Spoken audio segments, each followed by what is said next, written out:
Olá pessoal, tudo bem? Senhor Jesus abençoa todo mundo. Você que está vendo o vídeo aí, muito obrigado, tá? Os olhos jamais viram, os ouvidos jamais ouviram, os corações jamais sentiram o que eu preparei para você, né? Turma, por favor, canal Professor Miguel Química, dá uma força no YouTube para gente aí, o link está aqui, ó, tá bom? Muito obrigado. A gente vai fazer aqui, pessoal, vamos resolver aqui a primeira fase da Unesp, né, 2023, tá joia? Eu costumo dizer para os alunos que foi o vestibular, que ele é o vestibular mais humano, né? O Unesp é o vestibular mais humano, tá joia? Então, é uma prova sempre bem elaborada aí, tá joia? Né?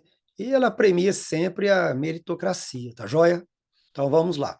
Então, o Enem 2023, depois a gente vai fazer aqui, né, pessoal? Ele foi mais difícil que a Unicamp e a própria Unesp, viu? Então, o Enem foi-se o tempo que o Enem era uma prova fácil, não é verdade? Bom, turma, então estamos aqui. Difícil, não teve nenhuma questão, né? Então vamos lá. Então a gente já começa aqui com uma questão de física, viu, pessoal? Física relacionada com química, tá? Então aqui é o seguinte, esse exercício aqui, ó, eu dei uma olhada aqui no YouTube, onde ia achar alguma explicação mais criativa para esse tipo de exercício da parte física aqui, pessoal. E que se refere à lei de Snell, tá bom? Então, vi com a professora Clara aqui, tá? Parabéns, professora Clara, um abraço aí. Foi uma explicação bem criativa aí que eu vi, tá? Então tá aqui o link para vocês acessar lá, tudo bem? Então, o exercício ele fala aqui sobre a incidência de uma luz, né? Uma luz incidente aqui, tá certo? Num líquido, né? Esse líquido aqui pode ser um desses cinco que está enumerado aqui ao lado da tabela, tá certo? Tá? E que está o índice de refração de cada um, né? Essa refração pode ser maior ou menor, né? Tá certo? Então, a incidência, tá certo? Né? Então, essa refração aqui no líquido, ela pode ser maior ou menor. E o exercício vai falar mais ou menos disso, né? Dá uma lida com calma aí, tá bom? Então, ela vai querer saber aqui, ó, da tabela, né? Os cinco líquidos que podem estar no interior desse recipiente e seus respectivos índices de refração absolutos. Dos líquidos apresentados na tabela, aquele o qual o ângulo alfa assume o menor valor. Então, o ângulo alfa aqui assumiu o menor valor. Bom, pessoal, não é muito difícil a gente enxergar, para ela assumir o menor valor, essa incidência aqui tem que ser quase que reta, né? Tá certo? Né? Então, quanto mais a incidência, essa refração, quanto menor aqui, ó, quanto menor ela for, menor vai ser o valor do ângulo, né? Então, por esse lado, eu pensei assim, né? E ficou fácil de resolver, né? Sem aplicação da lei de Snell aí, mas você pode dar uma olhada na explicação do professor aí, que foi muito criativa. Parabéns, professora Clara. Então é o seguinte, né? Então é isso, né? Então, só de o menor valor, então você vai estar relacionado com o menor índice de refração aqui, que vai ser a propanona, no caso, tá joia? Agora, o problema químico, eu queria saber quem que é propanona aqui, né, pessoal? Entra a parte química agora, né? Tá joia? Então, eu escrevi aqui com ângulo alfa, né, será menor, né? Quanto menor for o desvio da incidência, né? Então, essa incidência aqui, esse desvio, quanto menor ele for, menor será o valor do ângulo. Isso vai relacionar com o quê? Com o menor índice de refração. Então, essa, essa refração aqui, quanto mais para cima ele estiver, tá, ela vai estar no ângulo menor, tá certo? É isso que falou, tá bom? Agora, aqui é o seguinte, né, pessoal? A acetona, né? Eu costumo dizer o seguinte: eu tenho uma música que eu fiz para gente aprender essa parte, né? Que fala: COC é o grupo éter, é um óxido orgânico, acetona C dupla O entre dois carbonos, né? COC é o grupo éter, é um óxido orgânico, acetona C dupla O entre dois carbonos. Bom, e aí vai, né? Então aqui fica fácil a gente saber acetona C dupla O entre dois carbonos, né? Beleza? Então a letra C aqui. Beleza, pessoal? Eu acho que pensando igual eu falei aqui, ficou tranquilo, né? Tá bom? Mas é bom ver a parte física certinho aí, né? Para fazer interdisciplinaridade de física com orgânica aí. Combinado? Bom, turma, uma outra questão de física aqui, relacionado com química, né? Interdisciplinar, né? Química, física relacionada com mol. A parte de química aqui até é simples. O problema aqui, né, pessoal, essa parte física, né? Tá certo? Onde ele deu aqui, né, as informações sobre o óleo diesel, né, dei a fórmula molecular, massa molar média, poder calorífico, né? Falou da potência aqui do gerador de 180 quilowatts, né? tá certo? Então, trabalhou no regime de 1 hora, que é 3.600 segundos. Então, aqui envolve uma série de transformações da parte física aí, que seria bom você ver como seu professor de física também, né? Então, a potência de 180 quilowatts, né? Dá 180 vezes 10 a terceira watts. Watts ou watts? Né? Qual que é a pronúncia aí? Não me preparei para falar essa pronúncia aqui, tá? Que equivale a 180 vezes 10 a terceira joules por segundo. Então, 180 vezes 10 a terceira watts, né? Ou watts, né? Tá certo? Dá 180 vezes 10 a terceira joule, né? Joule por segundo, beleza? Ou joule, né? Beleza, então vamos lá. Então, 180 vezes 10 a terceira joule por segundo, em 3.600 segundos, que é 1 hora que falou aqui, você vai ter 648 vezes 10 a sexta joules, né? Em 1 hora, né? Tá certo? Que é 3.600 segundos. Bom, aí nós vamos calcular a massa aqui, né? A massa de óleo diesel, né? Então, o poder calorífico está aqui, né? 45.000 quilojoules, né? Quilojoules por quilo, né? Então, dá 45 vezes 10 a sexta joules, né? Por quilo, né? Tá certo? Então, 45 vezes 10 a sexta, né? 45 vezes 10 a sexta joules por quilo, transformando aqui, né, pessoal? Bom, e aí, 45 vezes 10 a sexta joules, né? Em 1 quilo, 648 vezes 10 a sexta vai dar X. Então, vai dar essa massa aqui de óleo diesel, tá certo? Beleza? Aí a parte química não era a parte tranquila, né? Porque a parte química era só fazer a transformação, né? Parte química, 1 mol tem 170 gramas, foi dado aqui, 14.400 gramas, né? X-mol vai dar aproximadamente 85,5, beleza? Então foram as duas questões interdisciplinares aí. Bom, turma, agora aqui tinha uma questão aqui que falava da barrilha, né? Do carbonato de sódio, que é um produto de grande uso industrial, né? Usado em piscinas, aí, tratamento de piscinas. Aqui tem um processo de obtenção, né? Vai falando aqui, tá? Aqui tá as reações, ó, tá a reação na forma iônica, né? Forma iônica. Aí fala que a solução resultante do processo é resfriada, né? E apenas o bicarbonato de sódio forma um precipitado. Ó, essa solução vai sendo resfriada, apenas o bicarbonato de sódio sofre um precipitado, né, pessoal? Forma um precipitado, né? Então você já tem que sacar aqui na parte química que se ela vai sendo resfriada, né, tá certo? Apenas o bicarbonato de sódio vai precipitar, porque os outros continuam dissolvidos ainda, né? Porque os outros continuam dissolvidos ainda. Então, no caso aí, você já saca que o bicarbonato é um sal de baixa solubilidade, no caso, né? Tá? Bom, seguindo lendo aí, né? Aí fala aqui, ó. A solução resultante do processo é resfriada de modo que apenas o bicarbonato de sódio, né, forma um precipitado. Tá vendo? Então foi o que eu acabei de falar aqui, né? Então, se somente o bicarbonato de sódio sólido, né, se separa como precipitado. Então, por quê? É por causa da solubilidade. Isso aqui é um processo muito semelhante que ocorre nas salinas, né, pessoal? Nas salinas, por exemplo, é um pouco, quando a água vai evaporando, né?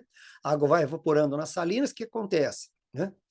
A água vai evaporando. Qual sal cristaliza primeiro? Quais cristais? Porque no mar há vários sais dissolvidos, né? Então, quando a água vai evaporando, qual sal cristaliza primeiro? Quais cristalzinhos aparecem primeiro? Tá? O que tiver menos dissolvido, né? O sal que for menos solúvel aparece primeiro. Então, aqui no caso, ele precipitou na forma sólida, porque a solubilidade dele é baixa, né? Os outros continuam dissolvidos. Então, aqui era uma sacada mais ou menos por aí, né? Tá bom? Você que está bem preparado aí no terceirão, acho que deu para sacar, né? Tá bom? Beleza, vamos lá. Aqui, pessoal, o exercício fala, né, para equilibrar um pneu aí, né, no posto de serviço, a recomendação é colocar 30 psi, né? Esse psi aqui falou que é uma sigla em inglês, né, pessoal? Quer dizer pressão libra-força por polegada quadrada, né? Psi, né? Pound force, né? P, né? Libra, né? Libra-força, tá? Por polegada, int, polegada square quadrado, tá certo?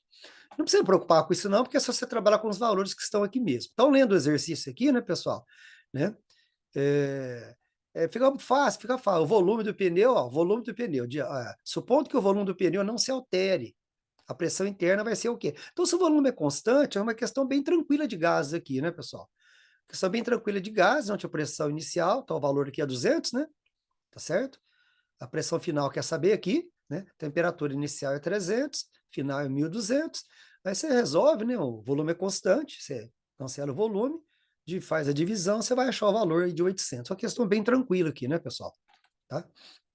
Bom, aqui uma questão que eu chamei de média, que é uma questão que você tinha que fazer duas coisinhas nela, né, pessoal?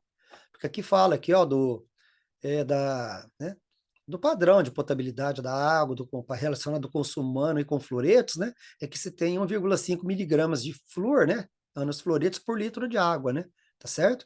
Aí falou, uma estação que utiliza o fluoreto de sódio como único, né, como único fluoreto, trata 100 milhões de litros de água por dia. Quer saber a massa de fluoreto de sódio, né? Então, qual que é a massa em 100 milhões, né? Qual que é a massa em miligramas, né? X miligrama, porque aqui está miligramas, depois a gente transforma isso se for o caso, né? Vai precisar transformar, né? Então, quer saber a massa? Se é 1,5 miligramas por litro, né? Qual que é a massa em 100 milhões? 100 vezes 10 a sexta, né? Tranquilo? Bom, só que aí você descobre, né? A quantidade, vamos descobrir que quantidade, né? Aqui eu já passei para gramas, né, pessoal? 150 vezes 10 a terceira gramas de íons fluoreto, tá? Fluoreto, viu, pessoal? Então, cuidado aqui. Esse que era o problema. Se bem que não tinha alternativa para você errar aqui, né? Nesse momento, né? Mas tinha que fazer uma nova conta. Qual que é a nova conta, professor? Bom, aí você tinha que pegar a equação do NaF, ver que você tem um Na e um F menos, né? Aqui é Na mais, na verdade, eu esqueci de pôr, viu, pessoal? Coloca aí para nós aí depois, tá bom? Bem, aí você faz a estequiometria disso que você achou, né? Aí, ó, né? Qual que é a massa de fluoreto de sódio? Olha lá, a massa máxima de NaF, qual que é a massa máxima de NaF, tá? Que vai conter essa quantidade aqui de íons fluoreto, tá? Trabalha com a massa molar, né, pessoal? Na é 23, o F é 19, né? Então, trabalha com a massa molar. Então, aqui, 23 com 19 dá 42 gramas por mol, 1 vezes 42. Aqui o flúor é 19, 1 vezes 19, 19. Resolve aqui, 330 vezes 10 a terceira gramas. Vai estar 330 quilogramas, beleza? Então, uma questão média aí. Não foi difícil não, né, gente? É uma questão aí que, se tivesse bem preparado, acho que dava para ir, né? Mas fácil não foi também não, verdade? Bom, agora uma questão aqui, pessoal, relacionado com grau de ionização, tá? Muito comum, pH e equilíbrio, tá certo? Que aí falou aqui, ó, que o cianeto de hidrogênio ele é tóxico, né? Aí fala aqui solução de ácido cianídrico, nem água, né? Borbulhando ele. Aí falou que a solução aquosa de 0,2 mol por litro apresenta pH 5, pessoal, né? Aí, nessa temperatura, tá, quer saber o valor da constante de ionização, Ka, constante do ácido, né? Isso aqui chama constante de ionização do ácido, né? Ka, constante do ácido.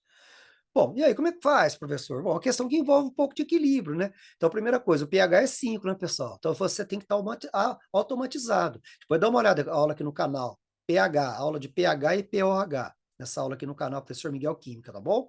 Então, pH 5, então pela escala de pH, H mais é 10 a menos 5 mol por litro, beleza? Aí você vai trabalhar com a equação. Então, no começo você tem 0,2 mol por litro do ácido, você não tem nada ainda dos íons, isso é no início, tá bom?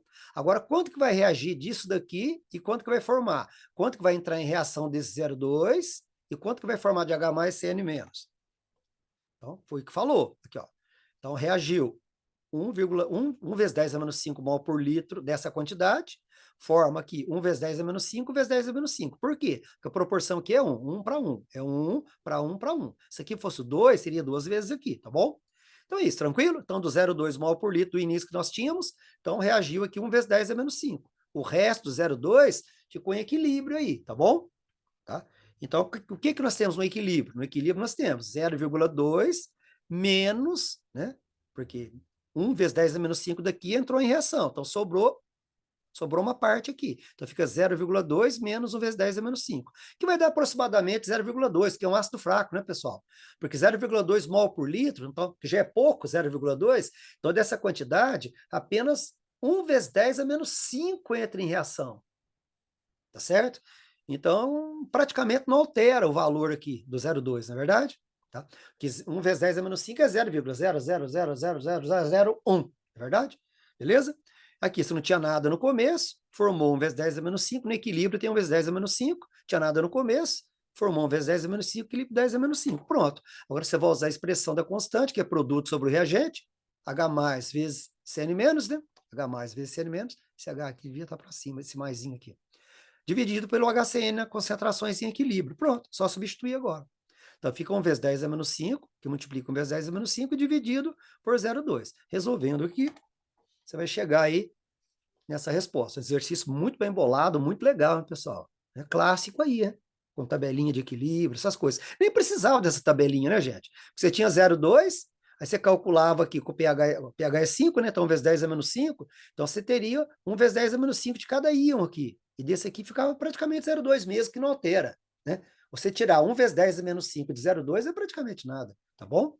Por isso que ele é um eletrólito fraco, ácido fraco, né? Tá bom?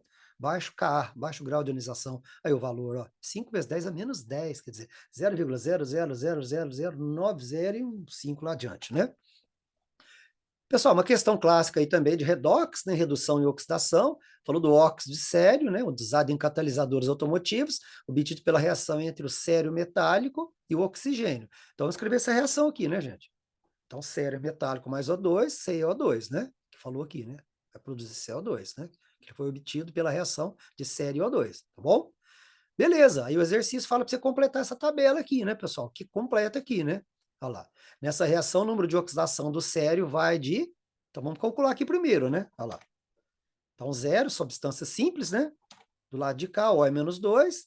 Então, 2 vezes menos 2, menos 4. Então, para zerar, aqui é mais 4, sério. Beleza? Tranquilo? Dá uma olhada aqui na aula de redox, né, pessoal? Redox, NOx, um canal aqui bastante interessante. Bom, então o que que ocorre? Então ocorre que o sério, ó, o sério vai de 0 para mais 4 e o oxigênio aqui vai de 0 para menos 2. Então o oxigênio aqui sofre redução, diminuição do NOx, então ele é agente oxidante. E o sério, no caso, aumentou o NOx, agente redutor, né? Então, no caso, o sério vai de 0 para mais 4, ele é o agente redutor. Bem tranquilinho também, né, pessoal? E para encerrar aqui a prova, né, meninos? Tá? Então, nós temos uma questão bastante interessante aqui, deu essa estrutura para você, né, analisar. Aí falou assim, a sigla PET, né, polietileno, né, terefitalato, tá certo? Com polímero, garrafa de PET, tá certo? Então, você tinha que lembrar que esse N aqui é, ó, polimeriza, né, ó, uma molécula grande, né, enorme, tá certo? É uma macromolécula, polímeros são macromoléculas, né? Tem polímeros naturais, né? Proteínas, ácidos nucleicos, celulose, amido, glicogênio, né? E tem os sintéticos, né? PETs, nylon, Kevlar, né? Polietileno, aí vai, PVC e assim por diante, tá bom? Então esse N aqui ó, é uma molécula grande, num polímero, né? Beleza. E aí o exame dele mostra que ele é o quê, pessoal? Bom, aí nós temos também uma música aqui que ajuda você, né, nessa parada aí, como diz, né? A essência de laranja, ó. A essência de laranja está no ato de oquitila, ácido carboxílico, mais um álcool dá um éster, e a reação contrária é chamada de hidrólise.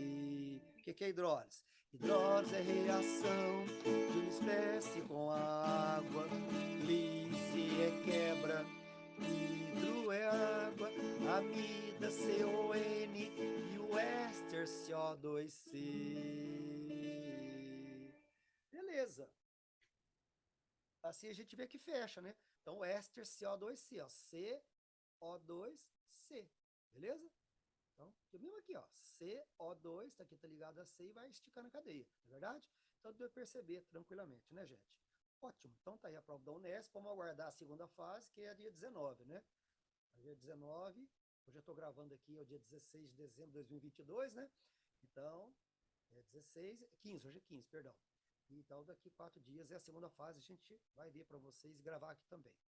Valeu, pessoal, muito obrigado aí, né, pelo prestígio, pelo carinho, tá?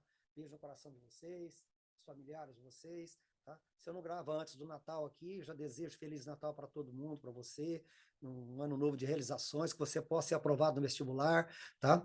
Que sua família receba uma cascata de bênçãos aí de Senhor Jesus, tá? Um abraço para vocês todos. Valeu, galera, obrigado. Fui, abraço.